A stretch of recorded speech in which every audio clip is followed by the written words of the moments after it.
Hello everybody, I'm Zenith Rule, and welcome back to the Disney Debate. We are finally back, and I am here with my new co-host, Y2Staller. How's it going, Eric? Doing pretty good. And we wish Kat the best, the very best, going forward. She is going to be our creative consultant if we ever need any help. And she has said that she will appear on animation videos, like stuff like Snow White, Sleeping Beauty, it's the big Disney stuff that she's big into, and I think that makes sense. Yeah, that definitely makes sense. But today we have something very special for you guys. In honor of the Disney Debate returning, we have picked out a special film. It is not technically in our timeline. We went kind of off the rails a little bit, and we fast forwarded way into the future to the most recent Disney film, not counting Frozen. I think it came out around the same time as Frozen. It actually came out, I think it came out about a month or so before this movie. So, but still in the same year though. So, yes, we're going to talk about Saving Mr. Banks today. And let me start off with saying, dear God, I love this film. Yes, this is, to me, like the best movie that I've seen this year. Or last year, I should say. Yeah, technically it is a 2013 film, but honestly, I think it'll take 2014 by storm. The only thing that can contend with it so far in my mind is Avengers 2, but that hasn't come out yet, so that, something can happen with that. Right now, Saving Mr. Banks just gets a lot of things right. Let's start off with the characters, first of all. Tom Hanks plays Walt Disney in this film, and a lot of people were telling me that this seemed off casting-wise. And I can understand that because Tom Hanks has a very distinct voice, but I think he puts in a great performance in this film. I think he really does do a really good job with this, and I can really understand why some people would be a little confused as to why they would pick Tom Hanks as the role of Walt Disney, because he's usually not the first person you think of, because, a lot with these historical things, like you try to get somebody to look like the actual, person. Walt Disney's I think he's a little difficult to do because he has such a distinct face. Mm-hmm. And, with Tom Hanks, he's so distinct himself because in his own right, but, but at first, visually, he might be... visually, it's kind of hard to get used to, but once you see him start performing, once you see him start doing the mannerisms that Disney always does, and that's the one thing I also want to touch upon a little bit, is how Disney took to create that image of, how they... I don't want to say, protect the image of Walt Disney, because that would be too easy, but they actually they went with a more realistic approach. But overall, I do want to say that Tom Hanks did a fantastic job with this. A lot better than I expected. Yeah, personally, I'm not too familiar with the look of Walt Disney. I've seen some of the old film clips, and they actually showed one of the old clips in the film, I believe, when P.L. Travers is watching television. And, he's a distinct person. Walt Disney has a very distinct look and a very distinct feel. He created an image for himself. Whether or not you believe that image to be true, that's not what we're discussing here. But what this film really portrays, and what Tom Hanks really portrays in this film, is Walt Disney's many different sides, because they don't just portray him positively. It's not just a positive outlook on Disney, and they could have so gotten away with it. It could have just been another one of those vanity projects that many people accuse Disney pictures of making, but it actually goes to show a lot of the negative sides of Disney. We see him manipulate P.L. Travers. We see him, like, try to bargain with her, try to get his way. We see him smoking in the film. And now, this is a major point of contention for some people. Walt Disney was a huge smoker. Walt Disney was not abashed in it. In fact, a lot of people smoked back then. But films these days don't like smoking. They don't want to portray this message. And especially Disney, especially the Disney Corporation, they don't want to even touch upon smoking because, A, that's an automatic R rating for a film these days. Yeah. And B, this is Disney. They're a family company. And their figure smoking, that sets a bad image. But I really like how they handled it, where, well, they did kind of sugarcoat it, but they have P.L. Travers walk in on him, and he's putting out a cigarette, and he says, I don't like to smoke in public because I don't like to set a bad example, bad habits.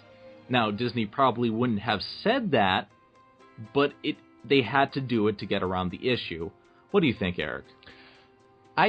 See, that's what I like about this, and I'm really glad you brought this up, because the one thing that I was concerned going into this film is, like, is this going to be Disney's version of Walt Disney? Is this going to be like how the Disney company itself wants to portray Walt Disney? And what I like about this is that they actually went with a much more realistic approach. They went with, they just pretty much kind of decided to be honest with the character. It's like, Disney did smoke. Disney did drink. The funny thing about the smoking bit is that they don't show him smoking. If you watch the scene, when P.L. Travers first comes in to see Walt Disney, you hear it off screen. You hear it off screen of him putting out the cigarette. You don't see him actually smoking it, which, of course, if they actually did show it, obviously it would get an R rating. But I love that you hear it. Like, you don't see it, but you hear it, that he's putting out the cigarette, implying that he is, in fact, a smoker. So that's the thing. It's like they were able to show it, but in a way, sort of, in the film, but doesn't really damage the image of Disney. In fact, I mean, Disney for years has been trying to erase the image of just Disney holding a cigarette, because there's like countless photos of Walt Disney, and a lot of those photos have actually been photoshopped over the years, in which they actually take the cigarette out of his hand, because there's a lot of pictures of him smoking, because he was a really heavy smoker. And the fact that they still actually kind of protected that is I always thought was a bit intriguing. But another side they actually show him, they actually see him drinking, though. Yeah, well, not actually drinking. I mean, they see him holding like some form, like liquor or something. But it just shows a lot. It just shows a more realistic a much more realistic approach to Disney, and fans are actually okay with this. It's actually kind of stuff that most of us don't really know about, stuff that we already knew about Disney that we did not know, and they just decided to show it, and that's what I like about that. They also show him swearing. It's only once in the film, but as P.L. Travers, it's like the first time he meets with P.L. Travers, and she's walking out, and he's just so flustered, he says, "Damn." And you couldn't get away with that 20 years ago. Oh, no. I'm surprised they got away with that, but it's a really big thing. The issue where you have a fine line between... There's a fine line between what fans expect of a film and what a company can do. And Disney is such a hyperbolic corporation. They're in the media's eye. They cannot afford to have their figureheads tarnished, and for them to actually boldly step up and actually show some of these things, that's more than we could have asked for. Yeah, absolutely. And I think that's something that Disney has actually been doing a lot lately, especially in the last few years with a lot of their movies, as far as what kind of image that Disney has been setting itself. Because let's face it, for a good portion of Disney's 90 plus years as a company, they've always been set on creating these magical worlds, with the whole, with the handsome prince always getting the beautiful princess, and everybody lives happily ever after, and everything is all hunky dory and dunky, and and lollipops and gumdrops and stuff like that.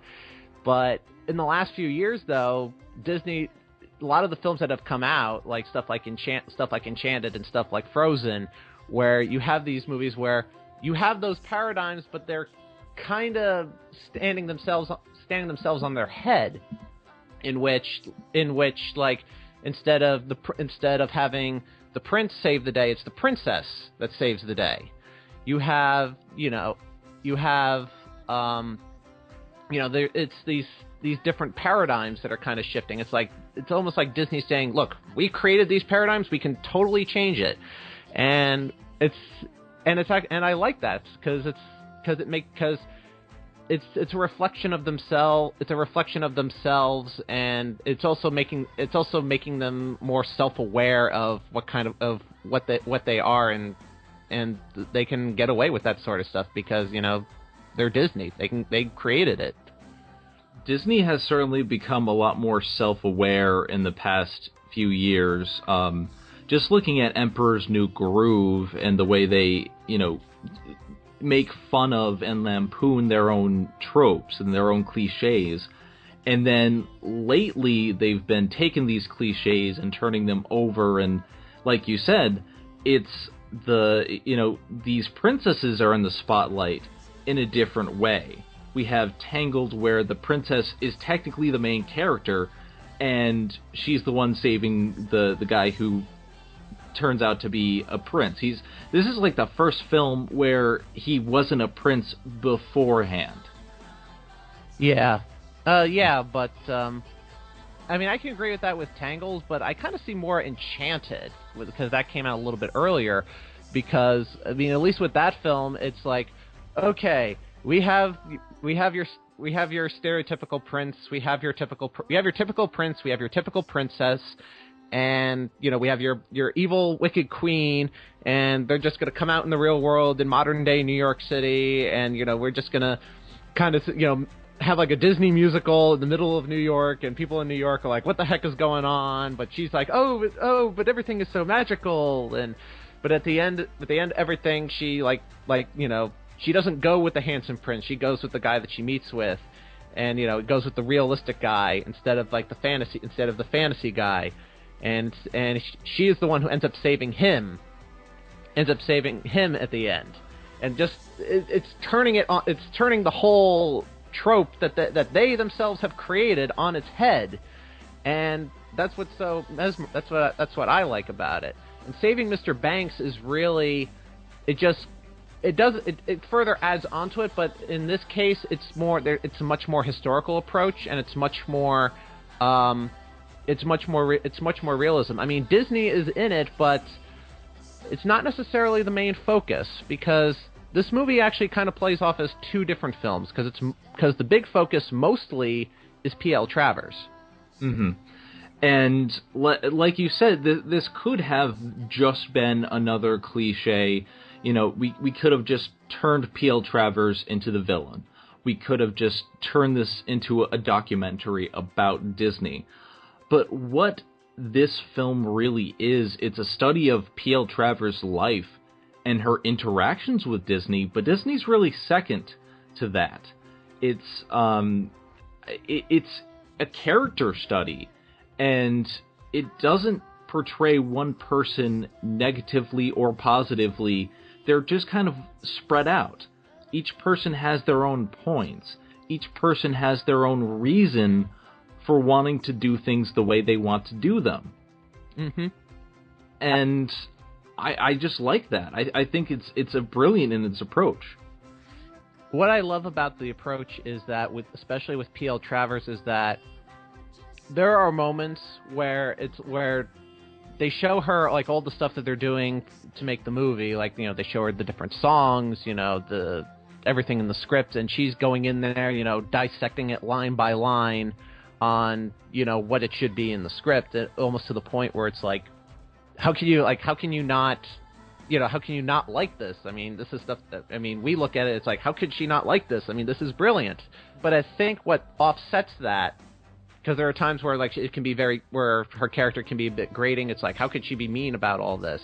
But at the same time, there's also the other half of the movie where it's all about P.L. Travers' childhood. How she had to deal with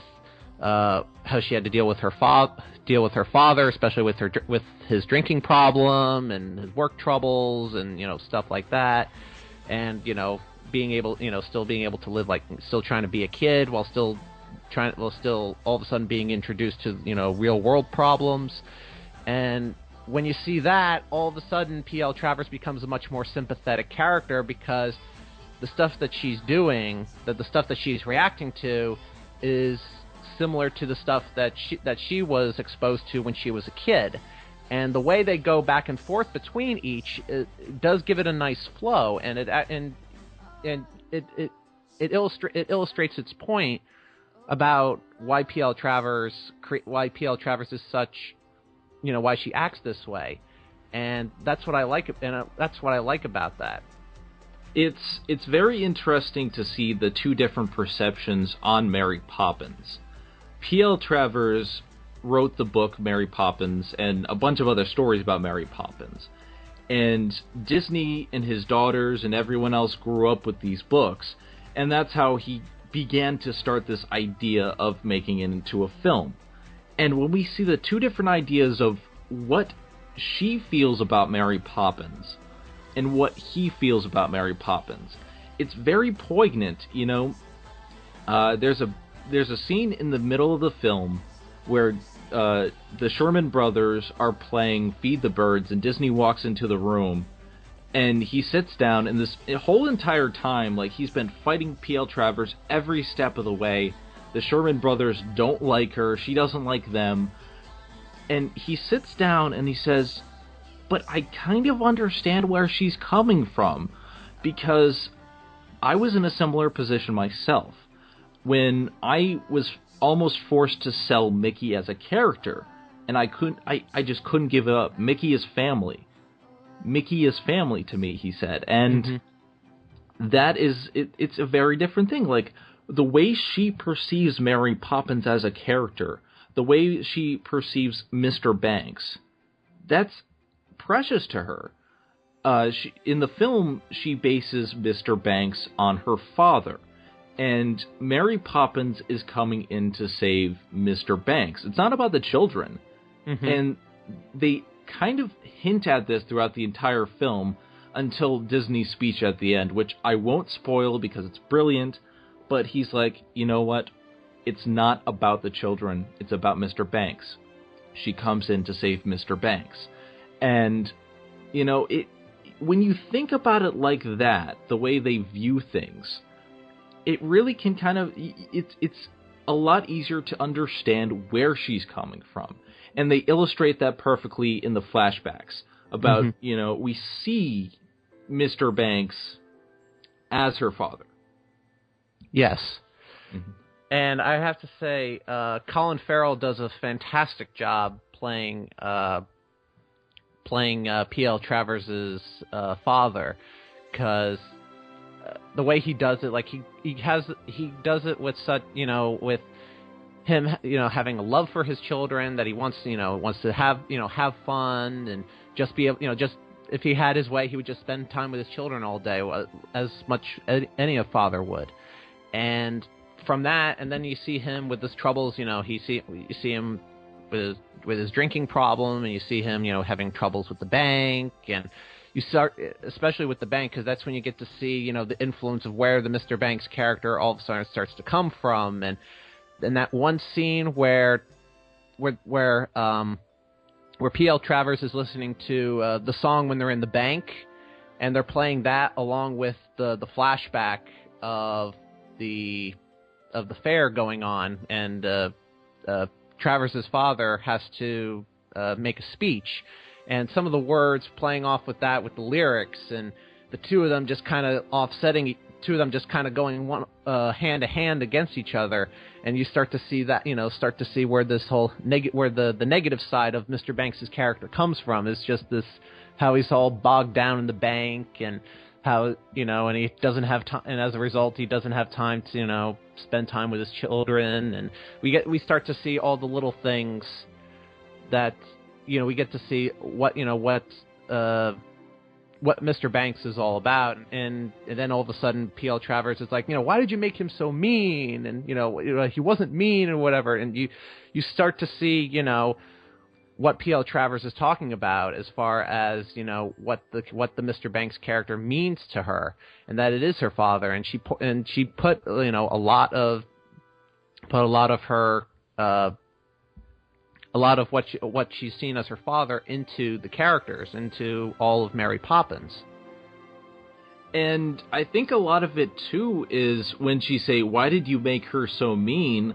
She's kind of saying, he wasn't like that. I remember him differently, even though he was kind of like that. She's trying to protect his image because she loved him so much that she didn't want to believe that he was this drunkard. Because we see him on stage, and he's drunk as a skunk. He goes to this fairground, he's drinking, and he falls off the stage, he's laughing. And, I mean, he later dies of influenza in the film. Mm-hmm. They don't actually say what the disease is, but it was influenza. And you can tell that throughout the film he was kind of sick because he coughs up blood a few times. So I don't know if he drinks to quell the pain, but there's so much to his character, and he's such a big part of the film that you wouldn't think about. He is everything that Mr. Banks is supposed to be, and we see him in such a different light than Mary Poppins ever was. We see him talking to her, and he calls P.L. Travers Ginty, which I think it's a fun little nickname for her. Mm-hmm. And there are several speeches he makes to her about how always to keep your dreams alive, always think like a child, because the world gets you down. And it's so ironic because he's so much like Disney, the way Disney always had like a childish streak. Mm-hmm. But the way she always took it and perceived it is so different. There's a speech where he's like, never be about the money. It's one of the major portions of the film, and he's just saying he's so fed up with the bank. He just wants to be with his daughters. He wants to spend time with his family, and he's like, never be about the money. Always be about you. Mm-hmm. And I like that, and they do bring that up as a theme in the movie, and how especially in the beginning of the film, when P.L. Travers is like running low on money, and that she was afraid she was going to lose the house, and her agent is saying, no, we want you, no, you need to talk to Disney about selling the movie rights to make Mary Poppins, and P.L. Travers is like, no, I don't want to do it, I'm not all about the money, and eventually she does have to meet with Walt Disney about what they're doing with the film, but that still carries on, especially in the flashback, and even eventually near the end of the film, when Disney makes his big speech, he explains, obviously I'm not going to spoil it here either, but the speech also ties in with that, it's not just, also ties in well with, having it not just be about the money, that there's a lot more to it than that. It's a much more personal approach than just, say, I just want to make this movie that Disney's been trying to do for 20 years prior to this. Mm-hmm.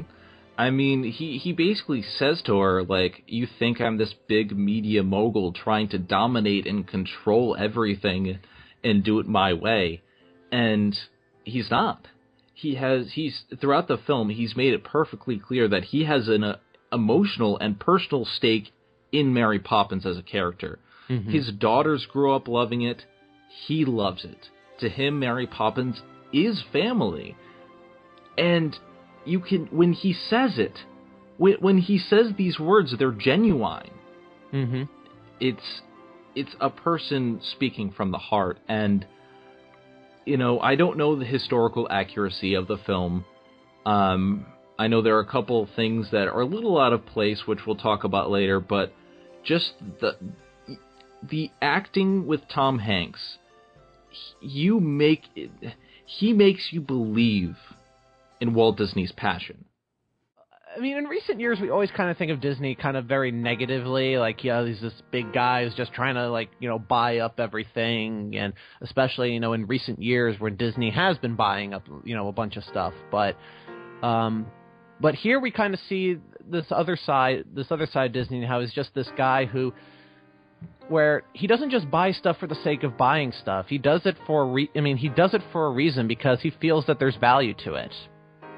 But then, specific value, not just, for the sake of having it, but, they feel like that they can actually do something with it.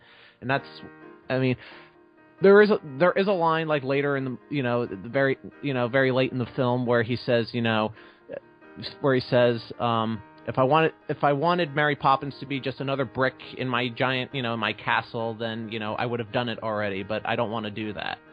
And that's pretty much sums up his approach to, Mary Poppins, that he sees it as something really, really special, and does not want to, tarnish, the image of it in any way, shape, or form. When he's pitching it to her, he's basically saying, like, this isn't just for me, this is for the people everywhere. People everywhere will see Mary Poppins. They will see the inspiration. They will be moved by her the same way that I and my daughters and the children of America, the children of the world, were moved by your books. Exactly, and that's what he stresses that, with P.L. Travers, throughout much of the film, but at first he tries, say, he's doing this, for everyone, but P.L. Travers is kind of trying to, hesitant on it, but then he realizes that there's something more to it than meets the eye. There's something more to P.L. Travers than just, handing over the rights to making this film. It's that, there's something much more deeper connection between her and Mary and, the characters that she's written. And, that explains, that kind of ties in with the scene when Walt Disney takes P.L. Travers to Disneyland. And that was brilliant. That was good, because then he walks with her and he's like, who is Mary Poppins? What was, the reasoning behind everything? And I like that whole little scene, because he gets to, both of them get to open up a little bit and, try to share, what it means to both, well, more specifically, what it means to P.L. Travers about this. So in the end, and she does kind of open up, start a little bit, not too much, but she does open up a little bit more as the movie progresses. But I just like that little scene, where it's a chance for them to just for the two of them to be able to have a moment. And I also think it shows that Disney wants to let her in on why he feels the Disney theme park and just Disney in general is about. He wants to let her into his world, and he wants her to let him into her world. He's trying to make a peace offering with her, because nothing he's done has worked. The entire thing, P.L. Travers has been fighting all the way.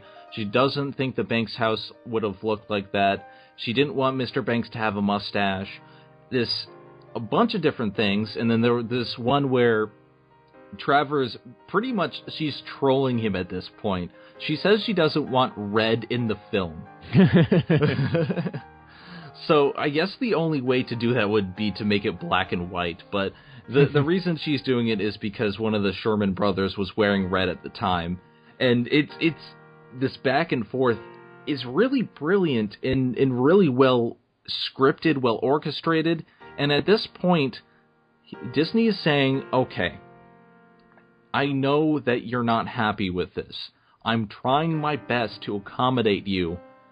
Here, come with me. Let me show you a little bit about myself, and we can get to the root of this problem. And Disney is completely baffled by her, you know. And a lot of the time, Travers thinks it's because he wants to control everything. And really, what Disney wants to do is spread his vision with the world. He keeps talking about how revolutionary this film is going to be, how big it's going to be, how much people will love it. And he was right, obviously. Oh, yeah. You know, because we still love it to this day. But, you know, a lot of it is he has this inner child to him, and he can see the wonder in these things. And Travers just scoffs at a lot of this stuff. But as the film goes on, we see her start to embrace her inner child and realize a little bit more what Disney is about. The one turning point is when P.L. Travers starts hearing about the ending for the film, and the ending, you know, with the song, you know, "Let's go fly a kite."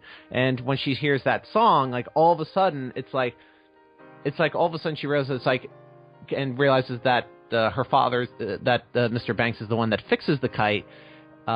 She realizes it's like all of a sudden, like, her father, the father that she always knew was coming back, and it's like, oh, he's still there. And, you know, and he does all these nice things, and all of a sudden she gets up and she starts dancing and starts singing with the Sherman Brothers and everyone, and it's such a wonderful scene. And, you know, that's when all of a sudden, you know, the childlikeness of her when she was little all of a sudden starts coming out of her again for the first time. And I have to say it's a beautiful scene. It's one of the best scenes in the film, and it really showcases her journey across the film. Because, like I said, she's been fighting tooth and nail, and she's been having these dreams and flashbacks about her past, and she feels like Disney is kind of betraying the image that she had of her father. And she feels in turn, in even agreeing to this, is betraying the image of her father. And there are moments where, like, the start of the film, she didn't want to have anything to do with the plush dolls or anything like that. That was too childish. But then afterwards, after one of her flashbacks, she grabs Mickey Mouse and she starts hugging him before she goes to sleep. She is slowly embracing what her childhood was all about. And through this process, she's realizing kind of what she lost along the way. And while she still doesn't ease up as much, the scenes where she's, you know, singing "Let's Go Fly a Kite," you can see the effect that Disney is having on her. Oh, yeah. And I really love the symbolism of the Mickey Mouse image throughout the film, because the beginning, when P.L. Travers is in the hotel room and is littered with all of the Disney stuff, including Winnie the Pooh, which he's like, "Sorry, A.A. Milne," and puts it in the closet. I thought that was funny. But when she sees the big Mickey Mouse, she takes it and she, like, almost kind of like puts it in a corner, and it's like, you know, "I'll leave you there, you know, until you learn how to, you know, behave," or whatever, something like that. Almost like putting a child in a corner. She said, "Till you learn the art of subtlety." Yeah, till you learn the art of subtlety. And then, you know, later on, as the movie progresses, she then, you know, she cuddles with the Mickey Mouse, you know, with the Mickey Mouse in the bed, you know, as you know, security. And then later at the end, and then later on, when she's at the premiere of the film, she's actually walking hand in hand with a Mickey Mouse, you know, somebody in a Mickey Mouse costume, and, you know, finally walking hand in hand with Disney, and, you know, accepting on allowing them to make this film. And I love that bit of symbolism there. And I have to say, one of the best parts of this film has absolutely nothing to do with anything in the film, but I loved Paul Giamatti's relationship with P.L. Travers. That was cute. I like that. Paul Giamatti is Travers' driver in the film, and throughout the entire film, like, they're slowly getting closer together. Like, she doesn't like him at all at first, And at the end of the film, she becomes one of his great friends. She basically says, "You're the only one in Hollywood I ever liked." And they do play up this idea of Paul Giamatti being slow, and they don't tell us exactly what it means. It's implied that he is mentally handicapped, but they don't overdo it. They don't go simple Jack. I don't think it was that. I think it was more that he was just very, very that he was just a very, very cheery character, and there was a good reason why he was a very, very cheery character. I'm not going to say it here, but when they do explain it, it's like, there's a reason why he does what he does. You know, we understand that. And then later on, and I love it later on in the movie when P.L. Travers leaves, he ends up signing the book, signing a copy of Mary Poppins for him, and then she gives him a list of people. She gives him a list of people in reference to what they were talking about earlier. I don't really want to spoil it here. I know I'm being very ambiguous with it, but it's such a critical point, especially with Paul Giamatti's character, and it's definitely worth viewing. And it ties it in, and it really ties it in very nicely. And the only reason why I say that I think he's implied to be mentally handicapped, because he brings up a couple times that he's slow. He's a slow reader, and it could be anything. I could be just barking up the wrong tree, and he could not be mentally handicapped. And if so, then I apologize. But I mean, with what he and his daughter are dealing with, I think that a lot of it is centered around disabilities. Again, I don't want to give too much away, but the way they treat it, the way they handle this, it ties into the film brilliantly. And a lot of it is inspirational. And I think that goes to the heart of the film. The film is really about people who are down on their luck, people who have had, bad lives, and people who are trying to do great things and have setbacks. Every single person in this film is trying to do something that they think is going to be great. And they get setback after setback after setback. And you realize the cost of something like this. And that's basically what becomes the thing for when P.L. Travers is an adult, that that it's not just all the spoonful of sugar helps the medicine go down. It's all how it's all rough out there. It's all dark and wild, and how all these horrible things can happen to you. And she's always has been very hesitant on all that sort of thing. It wasn't until later in the film when she sees what they do with the film, and how they how it's in respect to her and respect to Mr. Banks's character, how all that gets tied in to just being able to really trust one another, and how there can be an upside to all this, how this could all that there are people out there who do want to do good, who do want to do it for the sake of doing good, not just for monetary gain.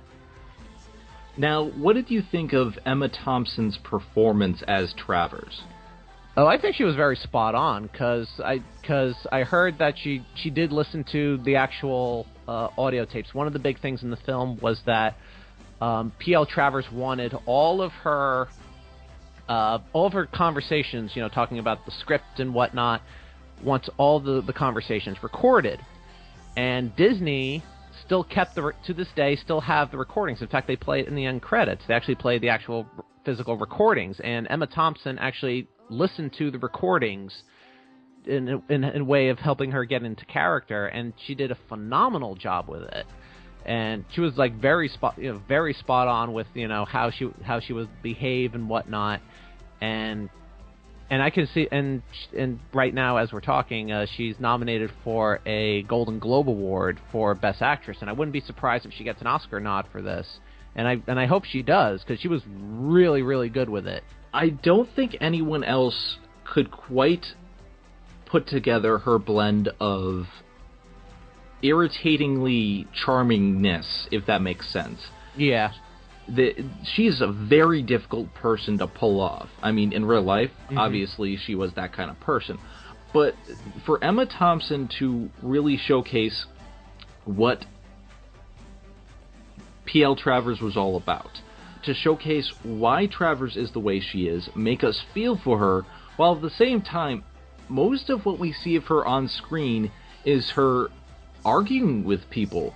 On the plane, she's arguing with the flight attendant. She's wants to do things herself. She's a strong, independent woman.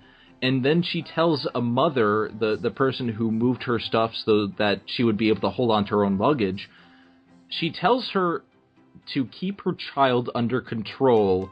I believe her exact words were, is the child going to be a problem? Yeah. And for an actress to play this character, this character that could so easily swing to be a villain, as charming, as someone that you root for throughout the film, and that's really hard to do. I'm quite convinced that she's probably the only one who could actually pull this off, because she's always played such... She's really a character actress. She really is. She's done like a whole bunch. She's done an array of stuff. I mean, from Prisoner of Azkaban, in her as the crazy fortune teller teacher or whatever. She's the fortune teller teacher. Yes. Yeah. From that, and more specifically, the more I think about it, one role that comes to mind was Stranger Than Fiction, when she also plays a writer.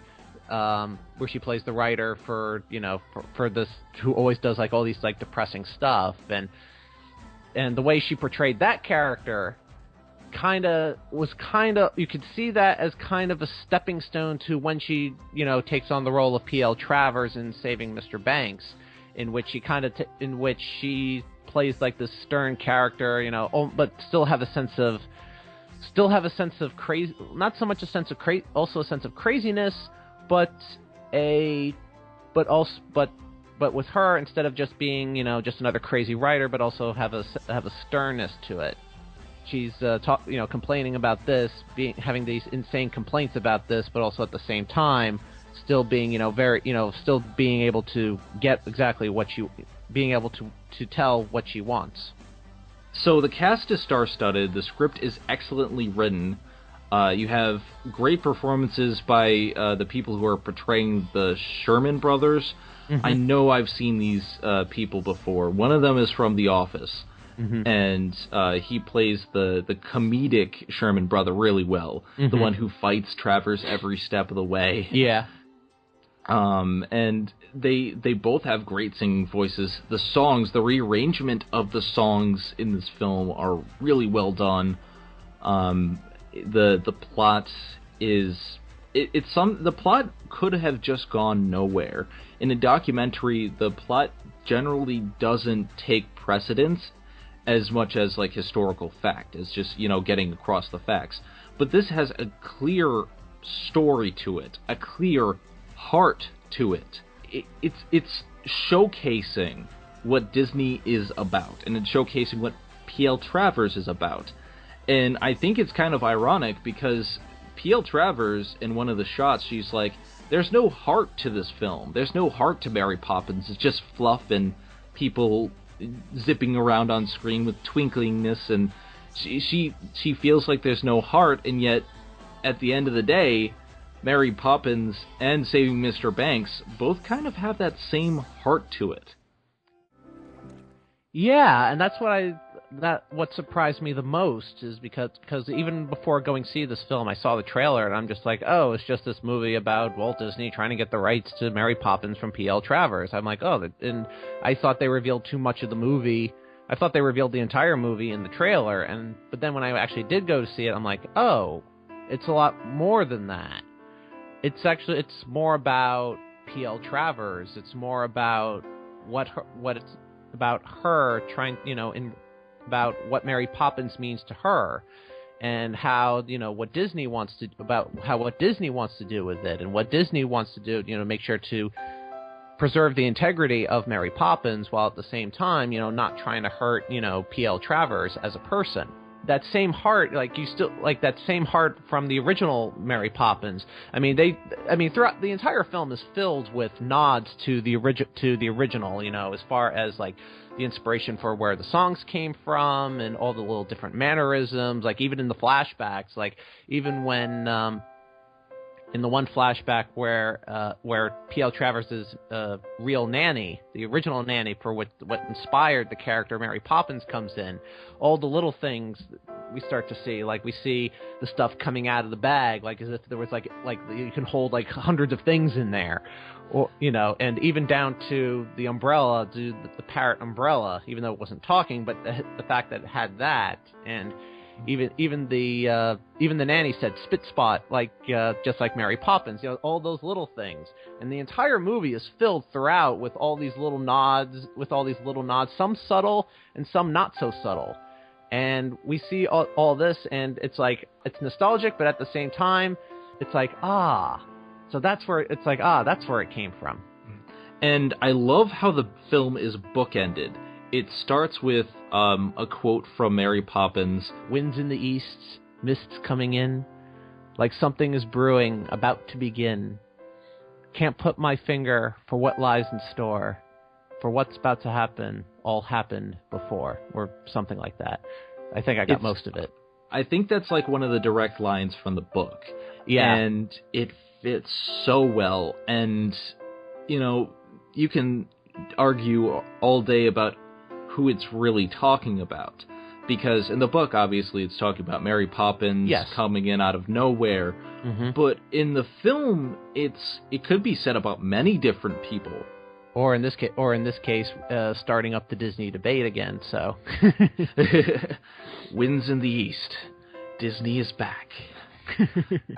Our journey was swift. Now, what do we lack? We lack. I don't know. What do we lack? We lack, title cards! Yes. I miss her artwork. But anyway. Yes, it was very fun to see myself in frilly dresses. Also, before we continue on, shout out to Nicole Spadero. Again, if I'm saying this wrong, I'm sorry, but you are one of our longtime fans. Thank you for helping keeping the Disney debate alive. Ned Riley as well. Now, before we conclude, let's talk a little bit about... There were a couple discrepancies in the film that I didn't notice at first, but they were pointed out by some jerk with a camera, Tony Goldmark, and that he's like a Disney buff if there ever was one. The first one, we mentioned that Winnie the Pooh doll scene... Winnie the Pooh didn't come out to the 70s. Now, this film takes place in 1961, so Winnie the Pooh shorts would not be widespread enough for them to have Pooh plushies. At the same time, however, Disney did have the rights to A.A. Milne's work, so it's perfectly understandable that he might have models of the toys around. Not in the hotel, though. Never actually didn't actually think of that, but I didn't know. I thought Winnie the Pooh came out. I thought it actually came out in the 60s. Was it really the 70s? Let me quickly look this up. Because I could have swore it came out earlier. I didn't think about that when I was watching that scene, but I could be wrong on that. The Many Adventures of Winnie the Pooh premiered March 11th, 1977. Oh, really? Yes. Oh, wow. 1977. So that was late 70s. And this takes place in the 60s. very early 60s. So, like I said, Disney did have the rights at the time, but for them to put a Winnie the Pooh doll in the hotel, admittedly, it's a Disney hotel, but I don't think you would put out, like, plushy prototypes in hotels.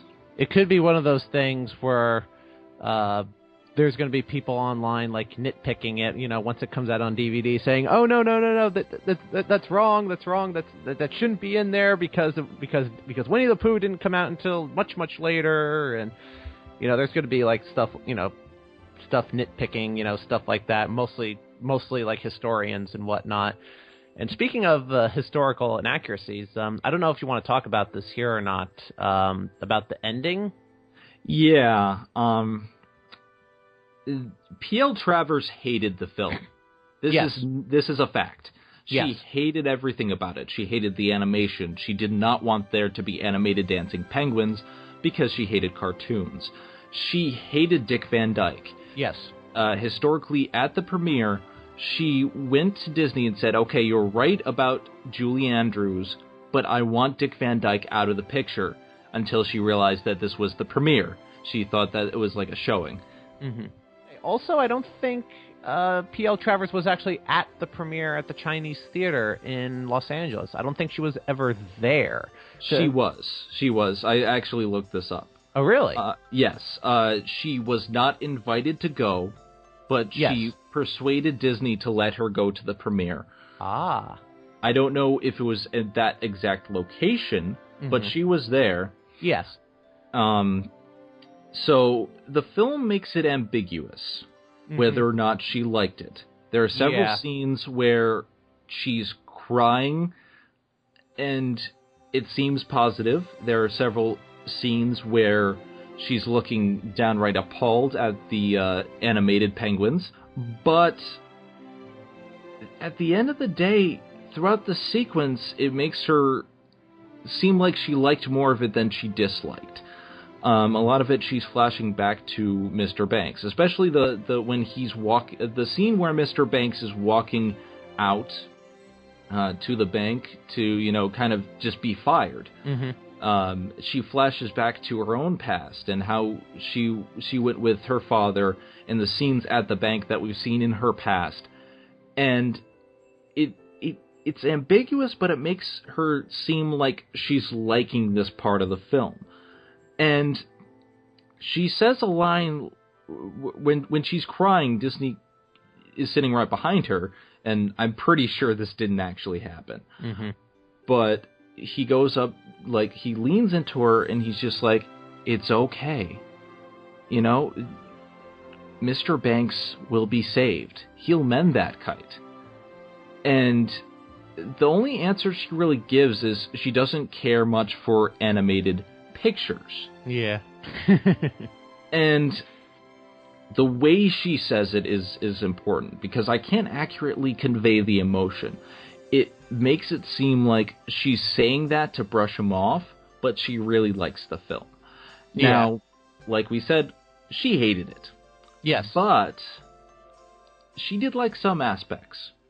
Yeah, she did like some aspects. I mean, she did like some of the songs. Even like near the end of the scene with the premiere, you know, you see her, you know, mouthing, you know, the song "Let's Go Fly a Kite." Whether that's historically accurate, whether she did like that song, that wouldn't surprise me if she did like it in real life, because that does sound like something that she would at least enjoy, because, you know, it's that sense of wonder. That sense of childhood wonder, you know, for us, you know, to go out and fly a kite and, you know, just have fun. And despite the fact that she absolutely hated Mary Poppins as a film, I think I really loved the way this ended. Now, I've heard some people calling it propaganda, which it isn't, because we have the historical record for ourselves. We know the truth. But the way the scene is made to me is that in the heat of the moment, in the heat of watching the film, initially she did like it. As she took in each individual part. And then she saw the stuff that she hated, and that to her made the film... she didn't like it, but at the same time, she liked those particular parts. And eventually, the hatred of animation outweighed everything. Yeah. Now, whether or not that's accurate, that's my interpretation.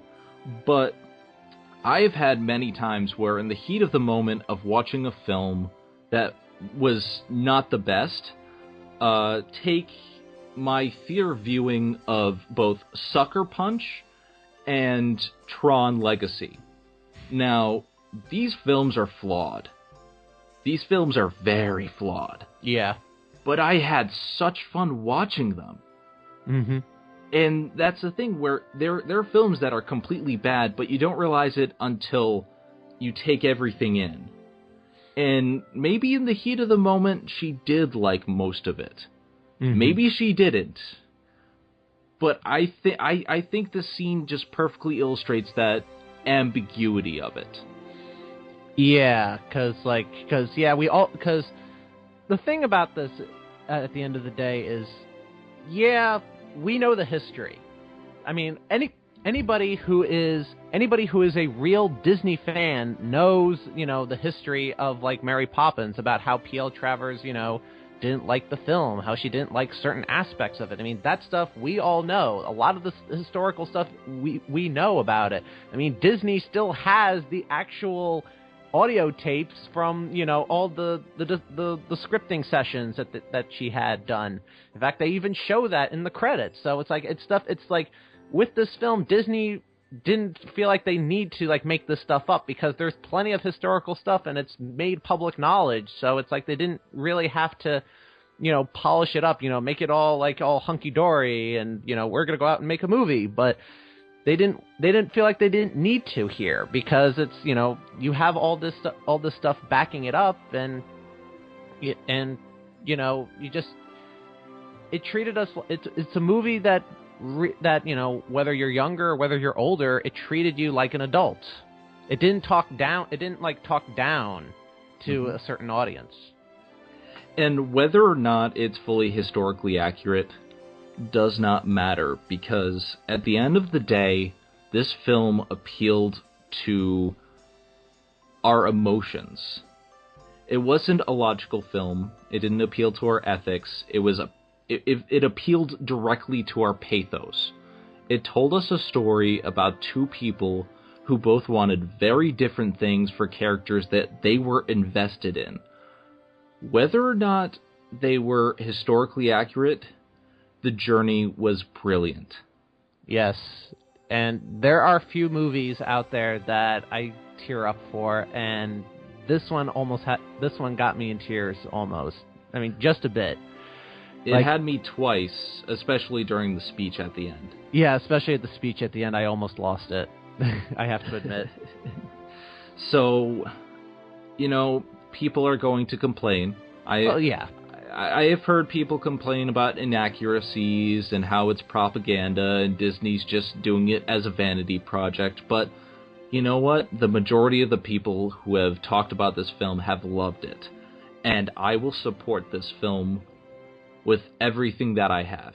Oh, absolutely. I mean, if you like the original Mary Poppins, you're definitely really going to like this, because, I mean, it's not just that it's filled with all these different references and nods, to the original film, but it also has enough heart in it to actually stand on its own, and, how this other side of not just the whole filmmaking process, but just how much of an emotional toll it can take on people, especially when they pour out something that they create and it becomes a part of them, and how they put, like, their heart and soul into something. And sometimes it's taken literally, especially in the case here, where they make something that's kind of part of who they are, and afraid of that somebody's going to take it and just destroy it, and just take it and just totally ruin everything. It's not that far off for a lot of people when they create something.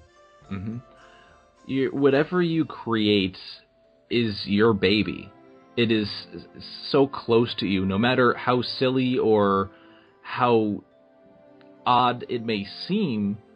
It grows attached to you. It's like family. And this film really captures that.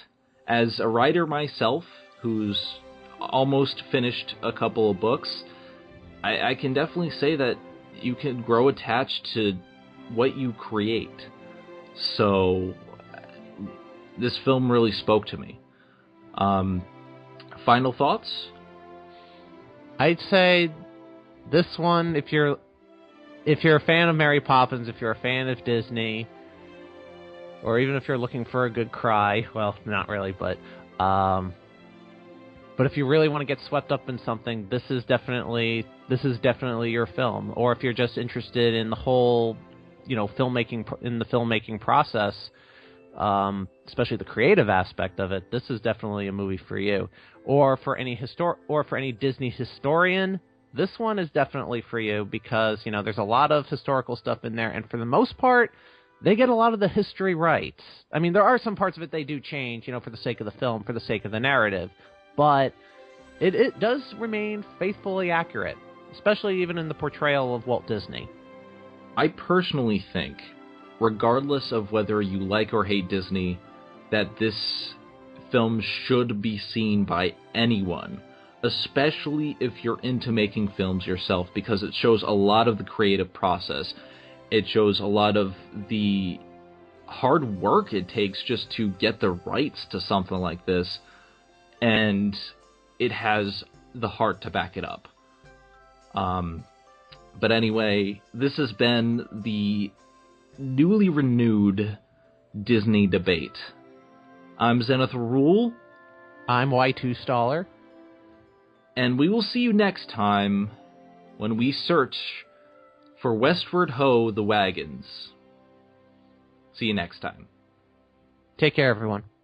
Hey, this is Megami33. Thank you for watching Zenith Will Review. Don't forget to like, comment, and subscribe for more awesome videos. If you like what you see, check out the Patreon page at patreon.com/ZenithWillReview.